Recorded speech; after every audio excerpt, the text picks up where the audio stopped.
it's been an exciting start. It's been highly eventful, very volatile.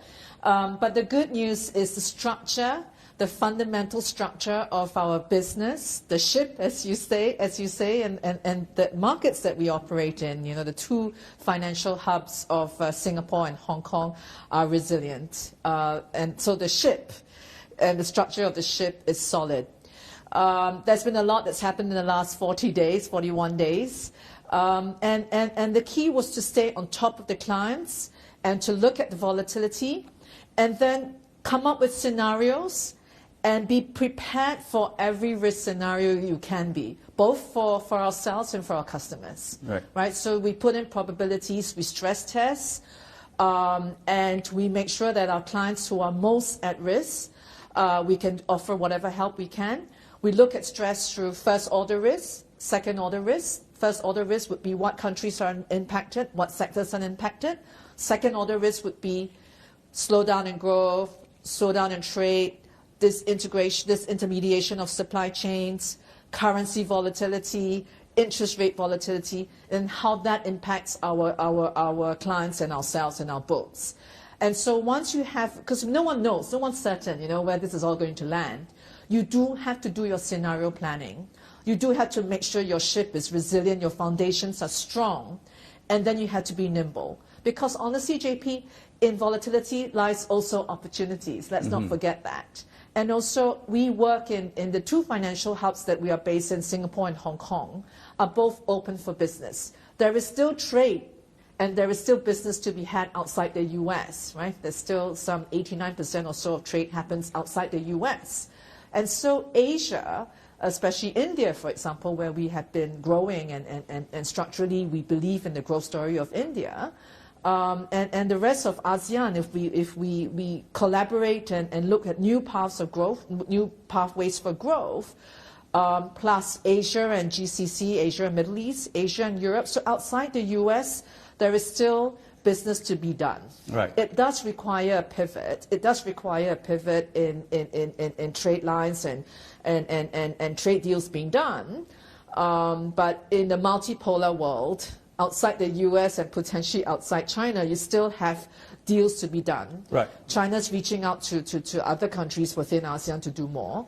Northeast Asia is reaching out to India to do more. China's reaching out to GCC. Asia's reaching out to the Middle East. So and Western MNCs in Europe are coming out to Asia as well. So there's still flows to be done. The key here is confidence and uncertainty and volatility. Right. Because markets and business leaders don't like uncertainty. Right. So whilst we had a good first quarter that was bedded down by good structural deals and good structural growth, if the uncertainty continues in the second half, then business leaders will press the pause button on the big deals.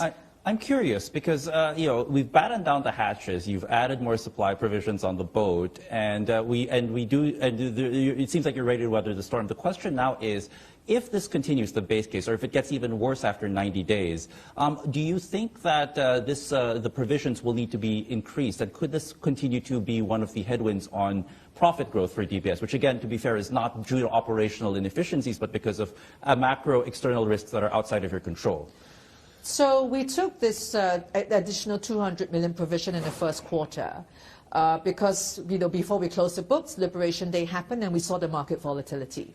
But when I looked at our first order impact and the second order impact, and we moved some of our macroeconomic variables around, we think that 200 million is sufficient. If there is an outsized black swan, event, World War III, or a crash of certain currencies or whatever, then if we do have unexpected big accidents happen in the second half, we've actually got a GP provision, general provision of 2.6 billion overlay. And I think that will be more than sufficient, barring any big black swan circumstances. Now, I know that you also ascertained or assuaged the investors of DBS that the capital returns program, whether it be buybacks or dividends, will be maintained. But if this continues, is there a scenario where you might have to revisit the current capital returns program that's really excited investors over the last couple of months? So the buybacks and the capital step-up were provided for by our previous stock of capital. and that's about 8 billion. So I'm comfortable that, with what the stock we have had, it should be sufficient to keep the buybacks. The buybacks are obviously, we look at where the share price trades, and we obviously, if the share price goes down more, we try and do more. So I think the step up and the buyback should be okay. The rest of the 60 cents, which is our normal dividend per quarter, is paid for by our normal earnings, and it's about a 64% payout ratio or so. And so it should be all right. We're pretty comfortable. Okay. Yeah. So you talked about possible opportunities because as these supply chains start to realign themselves towards Asia and trade flows continue to revive themselves, this could actually be an opportunity for DBS. In the last 40 days, have you seen signs of this already showing up in your trade book and in your revenue streams at the moment? The realignments perhaps starting to come in and provide green shoots of opportunities. Well, the short-term opportunities are less about realignments because those take time. They're more structural, and that's long-term investments. So the shorter-term opportunities, and what we've been telling our clients to do is make use of the market volatility. If you're trying to hedge interest rates, the market vols on interest rates are very high. On a bad day, lock in a good forward rate.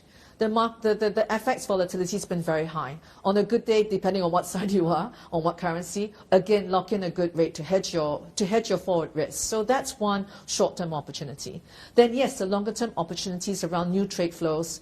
Yes, indeed, there's still structural growth in India, there's still structural growth in the Middle East, there's still structural growth within the ASEAN population, and that's where we're encouraging our clients to continue to look. And we have seen already Northeast Asia trade flows into India, into the Middle East. We've seen that. We will continue to see that growth.